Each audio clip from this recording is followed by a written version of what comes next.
We're glad to have you back. You're still watching Newsnight here on Arise News at Mungo. And the last has not been heard of the Senator Akpabio crisis. The Senate President, Akpabio, says the allegation of sexual harassment against him by Senator Akpabio left him traumatized.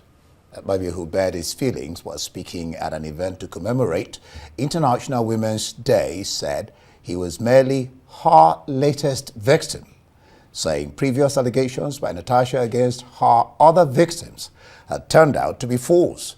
He said it was no coincidence that Senator Akpabio made the allegation after a change of her committee and seat. Turning to some of the women at the event, he said, quote, "Look at these beautiful women. They have come across me so many times. Have I ever harassed any one of you?" End quote.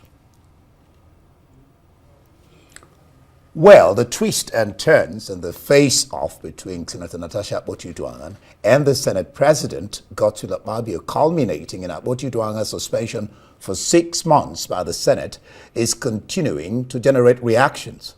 While some Nigerians have hailed the suspension, others think it was predetermined, hasty, and harsh, while alleging that at least 13 members of the Ethics Committee did not sign its investigative report and as such was incompetent to be acted upon by the Senate. Well, to help us throw more light on the suspension of Senator Natasha Akpabio, let's have this conversation with a member of the Ethics Committee and Senate Minority Whip, Senator Osita Ngwu, who incidentally is a member of Senator Akpabio's party, the PDP. I hope I'm right. Yeah, you're Welcome to Newsnight. Thank you. Let's start with that issue straight off. The question of only the 13 members or so, correct me, didn't sign the suspension order. Well, that's not true. I'm Osita Ngwu. I represent Enugu West and a member of the PDP.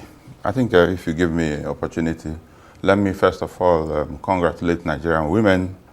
Today is International Women's Day, and I have a mother, I have a daughter, I have sisters, and I have a beautiful wife. So, my lovely wife, Chidilem, I congratulate you today for International Women's Day.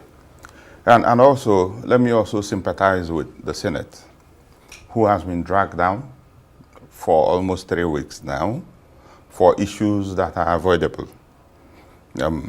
I'm sure the 108 members of the 10th Assembly in the Senate were supposed to be 109, but Ifeanyi, may his soul rest in peace. The 108 of us, I sympathize with everybody. And I put my biggest sympathy on Senator Godswill Akpabio, who is the Senate President, who is a presiding, number one. We're all equal, but, you know, we have a presiding officer who is the first among equals, who you have said is traumatized. He said. Who said he is traumatized? Who is actually traumatized for a sexual harassment allegation that hasn't been proven, that hasn't been substantiated, but almost everybody has put him on the stick to crucify him. You know, I sympathize with him. I don't know how it is. I don't want to be in that situation at the moment.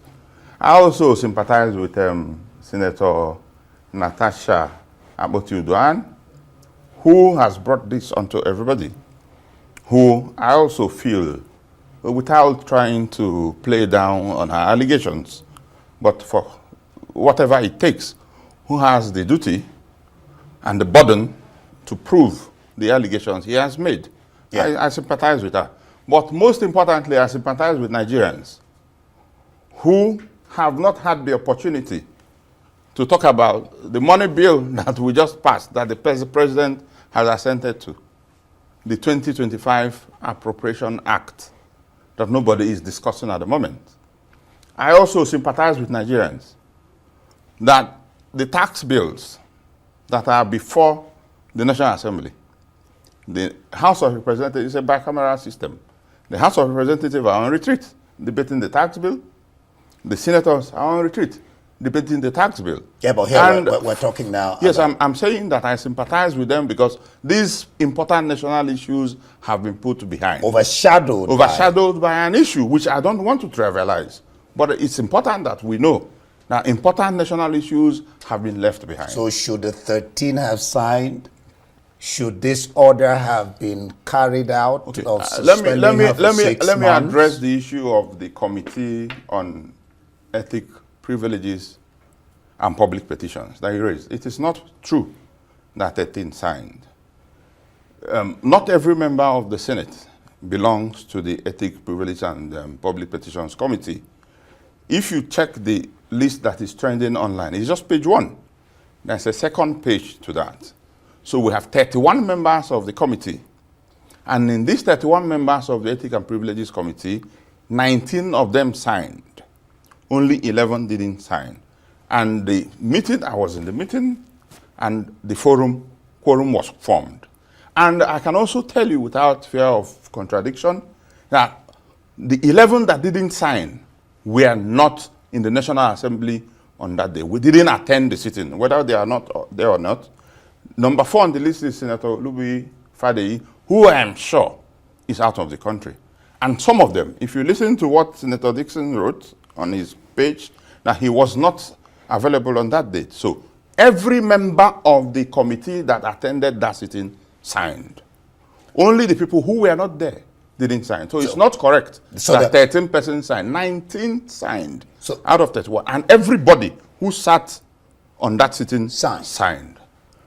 A quorum was formed, people there. And everybody that was in the meeting signed. And it's not a must that all members must be present to sign? No. Okay. We have a rule. Okay. Talk to us about the window for reduced suspension and early recall. Well, suspension is at the prerogative of the Senate. Section 1B of our rule order 1B, also allows us to regulate our proceedings. Section 60 of the Constitution, whatever happens in the National Assembly is guided by 2 things: the Constitution of the Federal Republic of Nigeria and the Red Book, which is the rules of the Senate. So, in terms of suspending a member for any reason, is clear in the rules. So the issue of duration of suspension is determined by the rule and also regulated by the Senate. And let me also tell you, because the question you asked is about reducing the length of the suspension.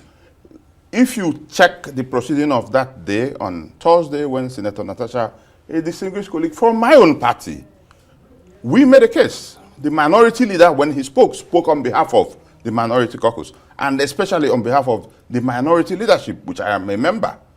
We made a case to reduce it from 6 months to 3 months. Okay. Which, of course, the minority can have their way. But the majority will have their say. Can have their say, but the minority will have their way. And also, if you check the prayer 1 of the recommendation of the committee was that Natasha should be suspended for 6 months. Prayer 2 was that if the Senate will allow how to apologize, and there will be, even if she apologizes on that day, she'll be recalled. When the president of the Senate put that question, it was, if you agree that if she apologizes, that she should be recalled, those in favor say aye. It was too... No, most people didn't want to agree. He had to redo it. No, then let me tell you, when he said those against that she must apologize, say nay. The nays had it. The Senate president said, no, let me do it again. He did it 2nd time. Those that said they had it. He did it the 3rd time. For goodness sake, if you check our order, immediately I got into the Senate. Even when I collected my certificate of return, the first thing I did was to go to a member of the 9th Senate to take the rule book. I read it front and back 5 times. Okay. Let me finish, sir. Yeah. If you check Order 62 and Order 63. Order 62 says that Senate President must be heard in silence. Order 63 says that the Senate President's decision ruling is final. If you don't agree, you must come through a substantive motion. So even when we were, most of the senators, not me particularly, were all saying that there won't be any apology, let us have a term. The Senate President ruled that the Senate must give her opportunity to apologize and come back. Very cool. And if anybody is not in agreement with the Senate President's rule to allow her to come back, you have to come through a substantive motion. That is our 33. Okay. Or 33 of our rules. Is the Senate above the rulings of the court? Why does one draw the line in terms of checks and balances by the three arms of democracy? Because, I mean, there is a court order by the lady in question to stop these proceedings. First of all, the Constitution allows the organs of the government to function independently. No organ of the government is allowed by the Constitution to decide how the other organ functions. However, the law is where we are lawmakers, we cannot break the law. The issue of the court stopping the committee, we have two things to that. Number one, if there is already a legislative action in a particular matter, the court cannot stop it. Two, if there is a judicial action in a particular matter, the legislative arm cannot entertain it. That is why if you submit a petition to the Senate President will ask you if that matter is sub judice. It's when he will, of course, the Senate President is not an embodiment of knowledge. He doesn't know every matter that is in court. If a senator says that a matter is not sub judice, the Senate President will allow you to lay your petition.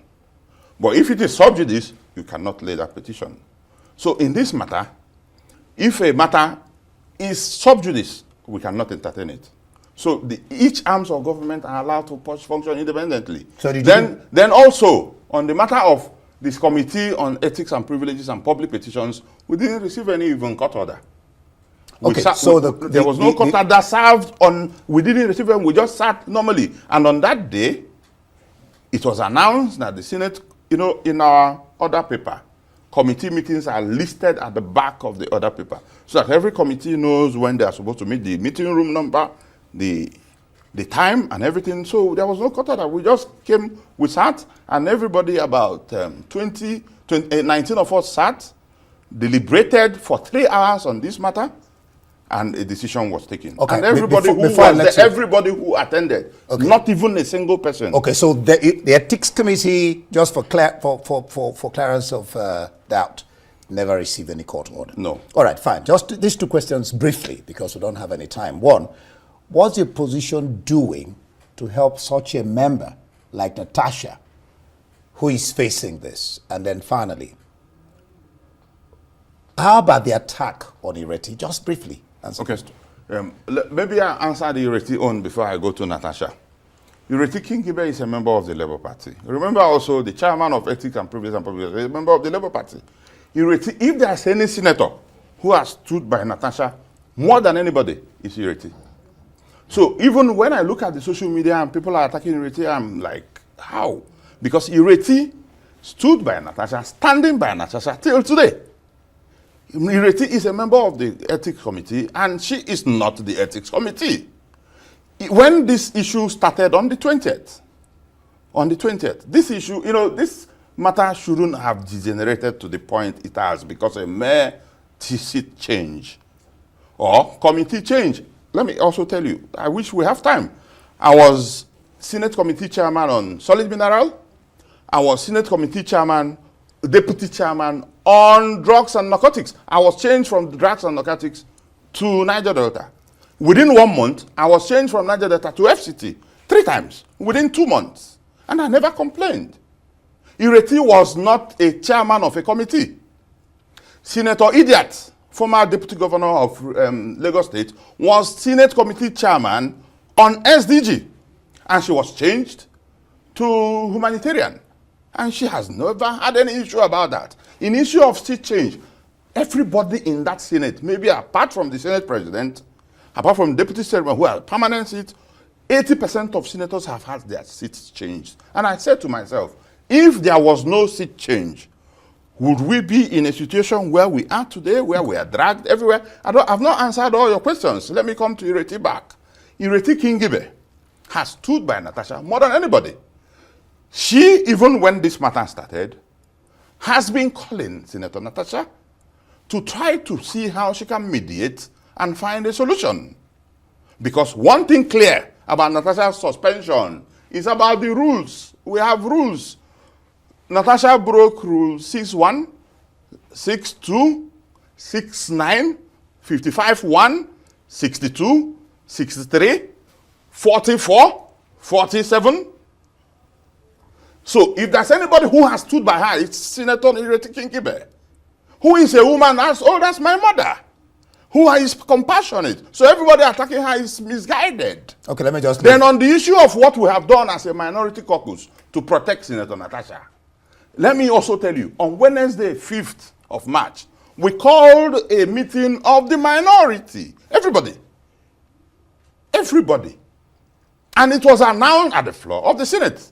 And Natasha was sitting in her new seat, on her new seat. And she didn't attend.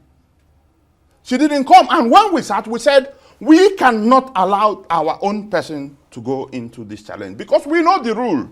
We are sure she has made a mess of the rule and that if the Senate wants to suspend that, there's no defense.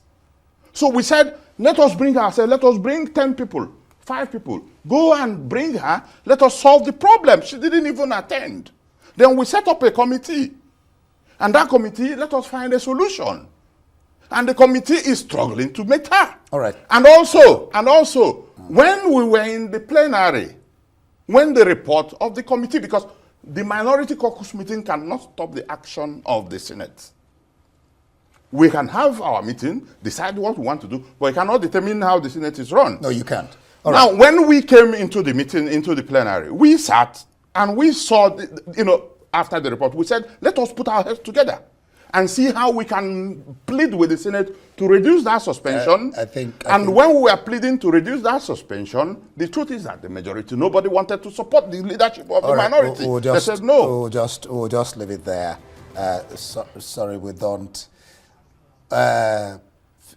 Just in one, I don't know, I could just ask you to do a yes or no.